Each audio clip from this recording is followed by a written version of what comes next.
Здравейте! Здравейте! С Неве двамата сме излязли навън малко на разходка. Затова може би се чува, че духа вятър. Или може би не се чува, че духа вятър. В зависимост от това колко добре се справят микрофоните. Но ще разберем малко по-късно. Да. Днешната тема е отново тема изненада. Като този път, кой ще предложи темата? Кой предложи предния Аз път? очаквам да бъда изненадана. Значи, че трябва да кажа каква е темата. Да, предния път, когато записвахме, темата беше предложена от теб. Аз бях изненадания, затова сега аз имам една тема, която надявам се да бъде изненада за теб. И тя е следната. Кое е, ако може да се нарече любимо, кое е любимото ти домашно задължение и кое е най-малко любимото, най-омразното ти домашно задължение? Интересен въпрос. Да, интересен въпрос. Малко набързо обяснение, дефиниция. Какво е домашно задължение? Неве. Аз ли да обясня? Да, ти обясни. Какво е домашно задължение? Домашно задължение е неща, които трябва да правиш вкъщи. Така, като например почистване, пране, гладене, готвене. поддръжка на определени неща. Да, поддържане на хигиена в дома. Хигиената. Както и разни други допълнителни. Да, не само хигиена, неща. защото според мен домашните задължения не се изчерпват само с неща, които трябва да правиш вътре в къщи, но съответно, ако живееш в къща, както в нашия случай, има и неща, които се вършат и навън, по двора. Така. Домашни задължения. Искаш ли да започнеш ти? Добре, с кое да започна? С това, което Ако имаш... харесвам или не харесвам? Без значение. Ако имаш готов отговор на един от двата въпроса, започни с него. Може би нещото, което най-не харесвам от домашните задължения е почистването на праха. Знаех си. Това ми е доста досадно, особено ако мястото, където трябва да се почиства този прах е, как да кажа, върху самата повърхност има много неща, предмети, които трябва да се махнат, за да почистиш праха и след това отново да ги поставиш, като съответно трябва да почистиш и праха и от тях. А не както по принцип аз правя, когато бърша прах, да бърша около предметите. Ти така ли правиш? Преди така правих, но след като разбрах, че не е правилно, сигурен ли си? Сигурен ли си, че все още не го правиш по този начин? Не, вече не го правя по този начин. След като ти ми направила забележка, сега бърша по твоя модел. Всеки предмет се маха, повдига се, забърсва се под него и след това се поставя, нали? И съответният предмет също се забърсва от прах. Добре, сега кажи ти. И това ли е само? В смисъл, не ти харесва... трябва да изреждаме още ли това? Не, в смисъл, още причини. В смисъл, това ли е само причината? Досадно ти, просто ми е досадно, защото според мен отнема много време. Да, но пък за сметка на това не е нещо, което се прави толкова често. Сега разбира се, има хора, които бършат прах през ден. Зависи там, където живееш, дали е прашно като цяло. Да. И може ли да кажем кой по-скоро извършва тази дейност в къщи? Ти, кой? Да, аз, защото на теб ти е досадно, както разбрахме.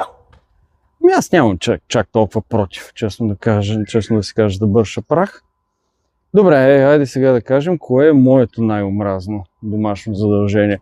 Мисля, че моето най-омразно домашно задължение от тези, които правя, е свързано с една дейност, която е на двора.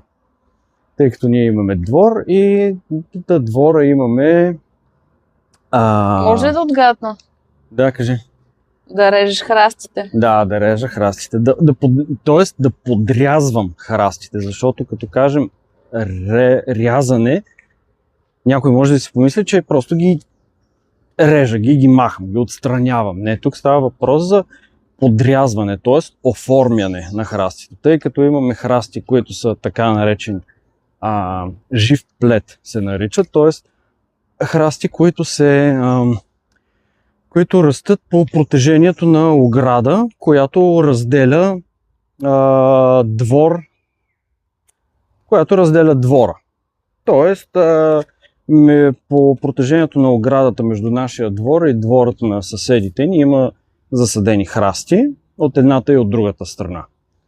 И затова се наричат жив плет или жива ограда също.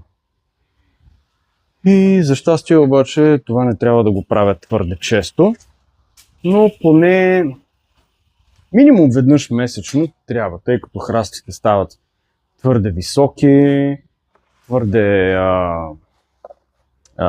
неравни и трябва да се подрязват. И това е досадно, защото трябва да се качвам на стълба, за да режа отгоре, въпреки че машината, с която режа така наречения храсторез, има дълга дръжка, но все пак, за да е прецизно, хубаво свършена работата и храстите да бъдат подрязани добре, е хубаво да се качвам на стълба, за да ги урязвам и отгоре.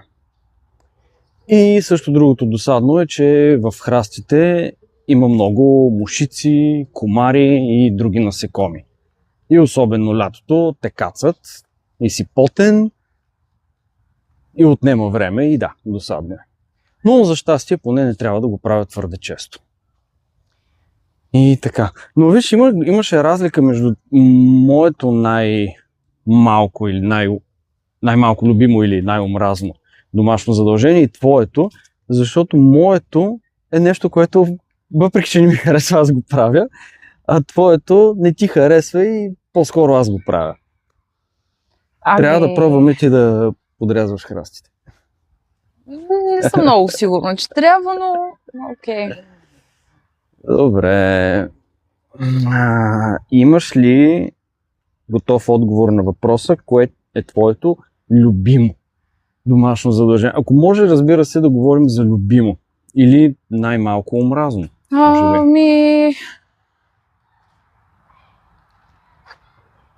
Честно казано, чак да имам любимо, не мисля, че имам, но като цяло почистването вкъщи го харесвам като дейност, но пак зависи в какво настроение съм. Защо ти харесва като дейност? Защото... Не е ли досадно? Отнема време? Не, защото е някаква активност. Нали, извършвам някакво движение и ми действа и успокояващо, защото мога също да слушам някой подкаст. Не ми е досадно и скучно като цяло да извършвам. С единственото уточнение, че обичаш да извършваш тези активности, когато мен ме няма. Да, предпочитам да няма никой вкъщи, когато чистя. И затова често ти казвам да излезеш. Да, защото предпочиташ да си сама и това ти действа успокояващо. Да, но да кажем, че ако има нещо, което ми харесва да правя, колкото и странно да звучи, въпреки че ние имаме миялна машина, аз преди обичах да мия чини. И все още обичам да мия чини понякога, въпреки че рядко го правя, защото, както казах, може би защото рядко го правиш, затова ти е... Имаме миялна. Затова ти е толкова любимо или толкова малко омразно. А ако трябваше да го правиш толкова често и в толкова големи количества, колкото преди, когато нямахме миялна, сигурно нямаше да ти харесва толкова много. Ето, според мен с всяко нещо е така. Мгм. И другото нещо, което обичам да правя, е да готвя. Но пак не винаги, да кажем. Или по-скоро трябва да съм в настроение за готвене. Да ми дойде някакво вдъхновение. Да ти дойде музата, както казваме. Да. А да готвиш нещо за себе си или да готвиш нещо за мен? Или нещо за двама ни?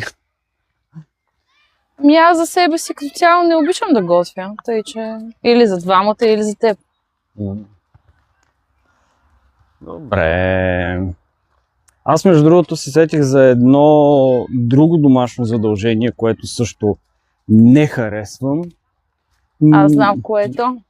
И това ли знаеш кое е? Ами мисля, че да простираш. Не, това Не? толкова рядко ми се случва, че дори Да, защото не аз го правя, Да, но... да. Не, аз нямам против да простирам, ти просто не харесваш начина, по който аз простирам, защото аз просто хвърлям дрехите върху простора.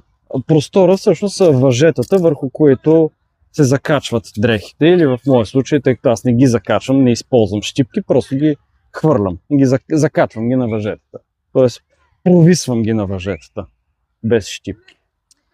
Добре, значи не отгатнах. Не, Може да не е кажеш. това. Но тази дейност я извършвам единствено зимата, защото нашият отоплителен уред, т.е. това с което се отопляваме през зимата, което ни топли, е една специална машина, която прилича на печка на дърва, но всъщност не е. Тя работи с едни малки парченца, които приличат на дърво, пресована дървесина са тези малки парченца и се наричат пелети. И тази печка, тя гори пелетите, нарича се котел. Котел за пелети. И тъй като все пак тези пелети са на дървесна основа, са направени от дърво, те разбира се отделят пепел. И тази пепел трябва да се чисти. Отново, за щастие, не толкова често, но поне веднъж месечно трябва да се чисти. Този котел, той е доста голям и отнема време, поне 1 час. И е досадно, защото е мръсна работа и целият ставам в сажди. И трябва да слагам маска. И да, досадно и е мръсно. Но добре, ето, виж колко хубаво се нареждат. Значи, тъй като храстите не ги режа, когато е зима, съответно котела не го чистя, когато е пролет, лято и есен. Имам досадни задължения през цялата година. Добре. Много добре се нарежда. Да, много добре се нарежда. Добре, значи... Но поне не трябва да ги правиш двете всеки месец. Не трябва да ги правя всеки месец и не трябва да ги правя едновременно. Да, това казвам. Това имаш предвид, да. Добре. И да си дойдем на любимото ми домашно задължение. И всъщност, тя като се замисля, защото някакси ги разделяме нещата между задължения вътре, които са по-скоро твое задължение, и задължения навън, което са по-скоро мои. Моето любимо домашно задължение е отново свързано с дейност на двора и това е да мия. Да мия двора, да мия стълбите, да мия терасата, защото това е свързано с вода, нали, очевидно. И тази дейност се извършва през топлата част на годината. Аз много обичам, когато ми е топло, да се мокря. Общо взето не обичаш мръсните задължения, обичаш чистите задължения. Да, и много ми харесва да виждам как, защото използвам един уред, който се нарича водоструйка. Тоест не само с мъркуч от мивката, този мъркуч се включва в една машина, която с помощта на високо налягане изпръсква водата с висока скорост от налягане. И обичам да виждам как нещата мигновенно стават чисти, когато ги изпръскаш с водостройката. И аз се разхлаждам също, защото съм бос, когато чиста. 2 в 1. 2 в 1, да. И това е моето любимо. И всъщност ми е наистина даже и доста забавно да го върша. Това е задължение. Ще го имам предвид. Да.